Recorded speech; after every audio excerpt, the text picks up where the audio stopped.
At the 2026 World Cup, the match ball was more than an object followed by cameras. Connected ball technology placed a motion sensor inside the ball and produced high-frequency data about its movement. A sudden change in that data could help identify the exact moment the ball was kicked or touched. That moment matters because an offside position is judged when a teammate plays the ball, not when the attacker receives it. The timing could then be combined with camera-based player tracking. One system located the player's legal scoring body parts while the ball supplied a more precise reference for the start of the pass. The sensor did not decide every incident and did not replace the referee. Its narrower role was valuable. When a call depended on when contact occurred, the ball itself could provide a piece of measurable evidence. Before the 2026 World Cup, all 1,248 participating players were digitally scanned.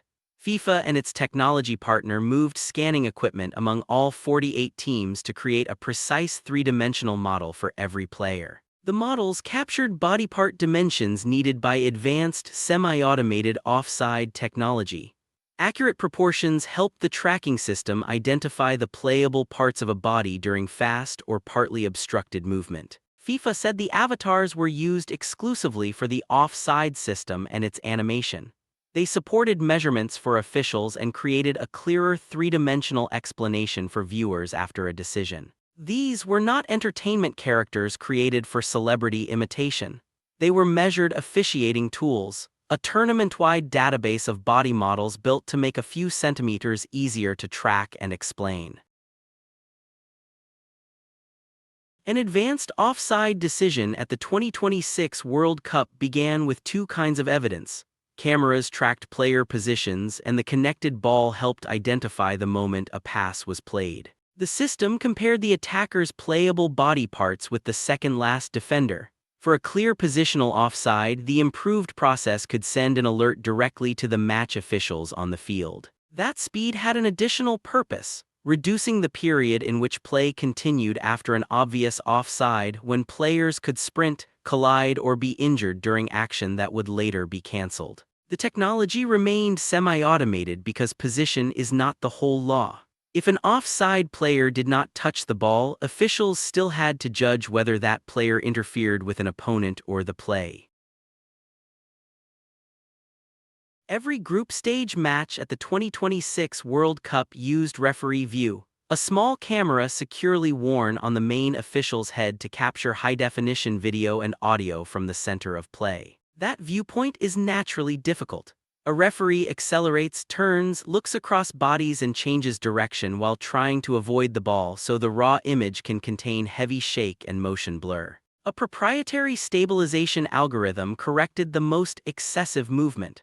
FIFA reported that the stabilized feed was transmitted in real time and integrated into broadcasts as well as post-match footage. The footage did not become the evidence used to overturn every decision. Its main value was perspective. Viewers could see how quickly space closes and how little time an official has to position, observe, and decide.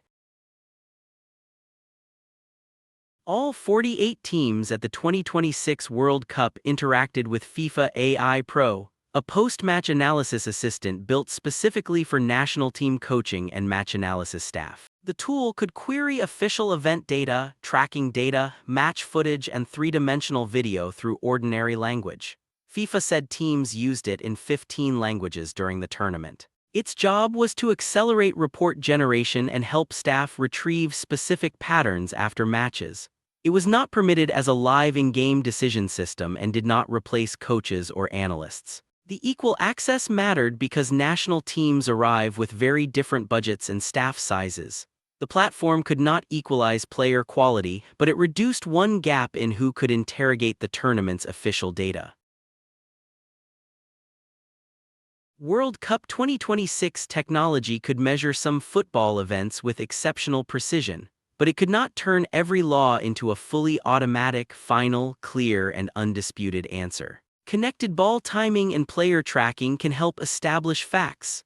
When a pass was played, where legal body parts were positioned, and whether a player was ahead of the required defender. Other questions require interpretation. Officials may need to decide whether an offside player interfered, whether contact was careless, or whether an incident was clear enough for video review to intervene. VAR therefore remained a support system rather than the final authority. Technology reduced uncertainty about some measurements, while the referee still applied the laws to the meaning and context of the play. At selected World Cup 2026 matches, blind and low-vision supporters could independently and continuously follow the ball through a haptic board shaped like a raised football pitch. A small vibrating point moved across the board to mirror the ball's live position. The supporter could feel which zone the ball entered and follow the direction of play in real time. Audio descriptive commentary added what position alone could not provide: the actions, body language, atmosphere, and visual context of the match. FIFA made that commentary available for every tournament match. The system did not attempt to recreate sight. It translated football into other senses, allowing a supporter to understand where the ball was and what was happening without repeatedly asking someone nearby.